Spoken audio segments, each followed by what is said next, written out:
क्या हमारा जीवन पहले से तय है?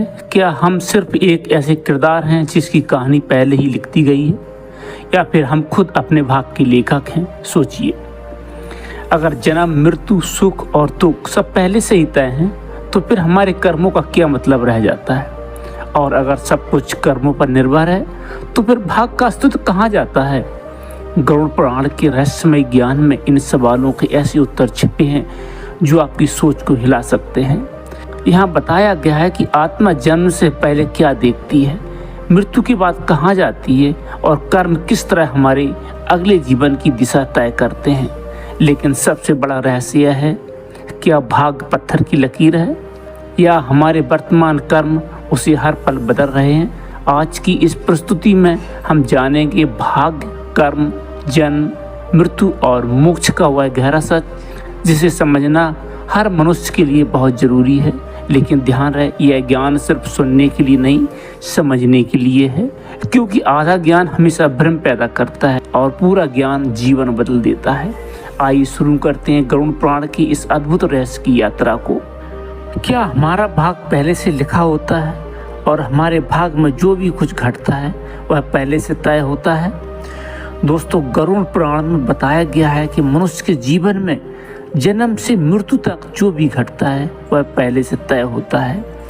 दोस्तों, मृत्यु और जन्म ही अटल सत्य है जिसे कोई टाल नहीं सकता। पर दोस्तों, हम यह नहीं जान पाते हैं कि हमारा भाग्य हमारे जन्म से पहले ही लिखा होता है या जन्म के बाद। लेकिन गरुड़ पुराण में जन्म मरण के कर्म के बारे में विस्तृत रूप से बताया गया है। तो आइए हम शुरुआत करते हैं गरुड़ पुराण की उस ज्ञानवर्धक प्रस्तुति की कि मनुष्य का भाग्य कब लिखा जाता है। क्या मनुष्य भाग्य उसके जन्म से पहले लिखा जाता है या जन्म के बाद? नमस्कार दोस्तों, स्वागत है हमारे इस चैनल पे। मित्रों, गरुड़ पुराण की इस ज्ञानवर्धक प्रस्तुति में आप खो जाइए। उससे पहले हम आपको बता दें कि इस वीडियो को आधा अधूरा देखने की गलती बिल्कुल भी मत करना, क्योंकि यह गरुड़ पुराण ज्ञानवर्धक प्रस्तुति है जो आपके जीवन से जुड़ी हुई है। गरुड़ पुराण की इस रहस्यमय ज्ञान को जानने के बाद आपके जीवन से जुड़े समस्त लोभ, काम, क्रोध, मोह, दुखों का अंत होगा। मित्रों, भगवान श्री कृष्ण कहते हैं, कभी भी किस व्यक्ति को गरुड़ पुराण की बातों को आधा अधूरा नहीं सुनना चाहिए, क्योंकि आधा अधूरा ज्ञान हमेशा विष के समान होता है। इसलिए मित्रों, आपसे यही आग्रह है, आप इस वीडियो को बिना स्किप किए अंत तक जरूर देखें। साथ ही इस वीडियो को एक लाइक करके चैनल को सब्सक्राइब जरूर कीजिएगा। हाँ, और दोस्तों, कमेंट बॉक्स में जय श्री कृष्ण लिखकर ईश्वर को अपना आभार जरूर व्यक्त कीजिए, क्योंकि आपकी सकारात्मक ऊर्जा, आपकी सकारात्मक विचार ईश्वर तक जाते हैं। इससे आपके जीवन से सभी दुखों का अंत होगा। आइए दोस्तों, जानते हैं गरुड़ पुराण में श्री कृष्ण ने बताया है कि हर मनुष्य के जीवन में जो भी कुछ होता है वह पहले से तय होता है, उसे कोई टाल नहीं सकता। प्रकृति में ऐसी कोई ताकत का जन्म नहीं हुआ है जो उसको टाल सके। गरुड़ पुराण में वर्णन किया गया है कि मनुष्य का भाग्य उसके जन्म से पहले ही तय हो जाता है। जब आत्मा मृत्यु के बाद यमलोक पहुंचती है, तो चित्रगुप्त उसके पूर्व जन्मों को एक कर्मों का लेखा जोखा प्रस्तुत करते हैं। इसी आधार पर आत्मा को स्वर्ग, नरक या अगले जन्म का प्रारब्ध दिया जाता है। यह धारणा हिंदू धर्म में कर्म और भाग्य के गहरे संबंध को समझने का एक विशाल साधन है, और इसको जानना बहुत ही नितांत आवश्यक है। भगवान श्री कृष्ण ने गीता में कहा है कि मनुष्य अपने कर्मों से अपने भविष्य को बदल सकता है। भाग्य को पूरी तरह पूर्व निर्धारित मान लेना गलत होगा, क्योंकि वर्तमान के कर्म ही आने वाले कल का निर्माण करते हैं। यदि कोई व्यक्ति अपने जीवन में कठिन परिश्रम करता है, धर्म का पालन करता है और सच्चाई की राह पर चलता है, ईमानदारी से बर्ताव करता है, तो उसके कर्म निश्चित रूप से उसके भाग्य को बेहतर बनाते हैं। उसका भाग्य बदल जाता है और कर्म प्रधान हो जाता है। यही सच है। गरुड़ पुराण में बताया गया है कि जीवन में कुछ पहलू निश्चित होते हैं, जैसे जन्म और मृत्यु, लेकिन इन निश्चितताओं के बीच मनुष्य को अपने कर्मों का अधिकार दिया गया है। कर्म मनुष्य को यह शक्ति प्रदान करते हैं कि वे अपने जीवन को जिस दिशा में चाहें मोड़ सकें। एक कहानी के माध्यम से यह समझाया गया है कि कैसे कर्म ही जीवन की दिशा तय करते हैं। एक किसान के 3 बेटे थे। किसान ने जीवन भर कठिन परिश्रम किया और सच्चाई का पालन किया। उसका बड़ा बेटा आलसी था, दूसरा बेटा स्वार्थी और तीसरा बेटा बहुत मेहनती था, ईमानदार था। किसान की मृत्यु के बाद बड़े बेटे को गरीबी का सामना करना पड़ा।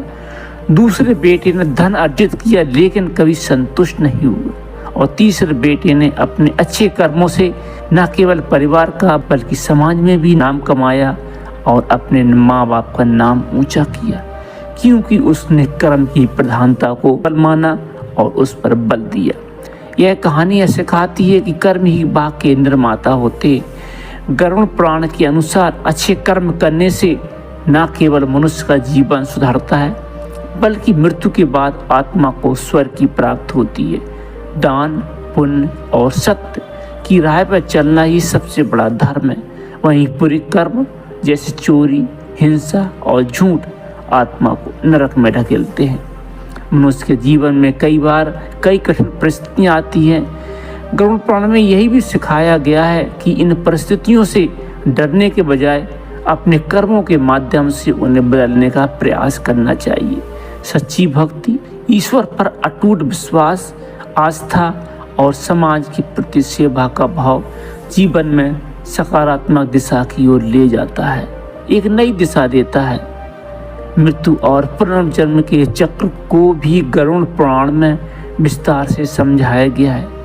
जब आत्मा शरीर को त्यागती है तो वह यमलोक जाती है।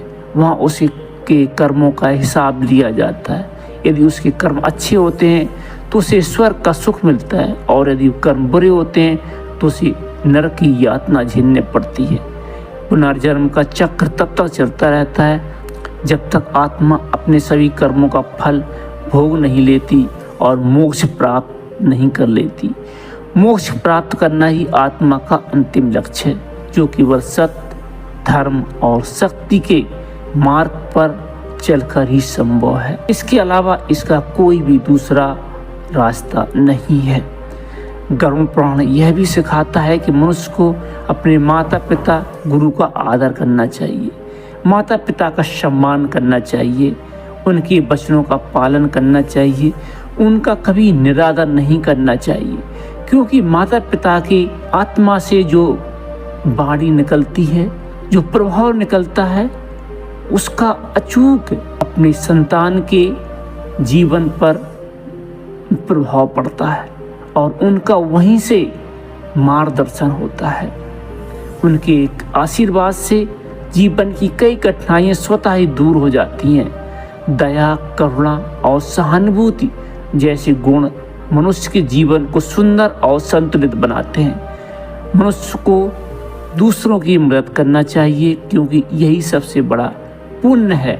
जरूरतमंद की मदद करना सबसे बड़ा पुण्य माना गया है। माता पिता की सेवा सर्वोपरि मानी गई है। इससे बड़ी कोई भक्ति नहीं है। अंततः गरुड़ पुराण का यह संदेश है कि भाग्य और कर्म का गहरा संबंध है। केवल पूर्व निर्धारित भाग्य पर निर्भर रहना उचित नहीं है। मनुष्य को अपने कर्मों के माध्यम से अपने जीवन को सार्थक और सफल बनाना चाहिए। यही जीवन का असली उद्देश्य है, और इसीलिए ईश्वर ने मनुष्य के रूप में जन्म देकर इस मृत्युलोक में इंसान को भेजा है। यह बहुत ही अच्छा युग है मनुष्य के लिए अपने कर्मों को सुधारने का और अपने जीवन को सार्थक करने का। मृत्युलोक में आए इस समय को यूं ही व्यर्थ व्यतीत मत कीजिए। इसको सद्कार्यों में लगाइए और जीवन को सफल बनाने का प्रयास कीजिए। मित्रों, जीवन एक दुर्लभ अवसर है जिसे सही दिशा में लाकर हम आत्मा को मोक्ष की ओर अग्रसर कर सकते हैं। धन्यवाद दोस्तों। गरुड़ पुराण के सभी बताए गए बातों को अवश्य ध्यान में रखें और सत्य की राह पर चलें। इससे आने वाले जीवन अत्यंत सुखद हो। और दोस्तों, वीडियो अच्छा लगा हो तो इस वीडियो को लाइक करिए, कमेंट में जय श्री कृष्णा, जय राधे जरूर लिख दीजिए और हमारे इस चैनल को सब्सक्राइब जरूर कीजिए ताकि हर एक नया वीडियो आप तक सबसे पहले पहुंचे और इस ज्ञान को आप अपने जीवन में उतार कर अपने जीवन को सफल बना सकें। धन्यवाद। हर हर महादेव। ओम नमः शिवाय। राधे राधे। ओम कृष्णा हरे कृष्णा। आप सभी सुनने वाले प्यारे भक्तों का मंगलमय हो, आपका जीवन सार्थक हो, ऐसी ईश्वर की कृपा आप तक बनी रहे। इस वीडियो को ज़्यादा से ज़्यादा लोगों तक शेयर जरूर करें जिससे दूसरे लोगों का जीवन सार्थक हो और वह एक अच्छे कर्म की ओर अपने जीवन को ले जा सकें। यह भी सबसे बड़ी भक्ति है। दूसरे लोग जो रास्ते से भटके हुए हैं उनको आप सही रास्ते पर लाने का प्रयास करते हैं तो यह ईश्वर की सबसे बड़ी भक्ति मानी जाती है। ये भी बहुत बड़ा पुण्य होता है। इसको जीवन में अपनाइए और ऐसे शुभ अवसरों को अपने जीवन से मत जाने दीजिए। आपका शुभ हो।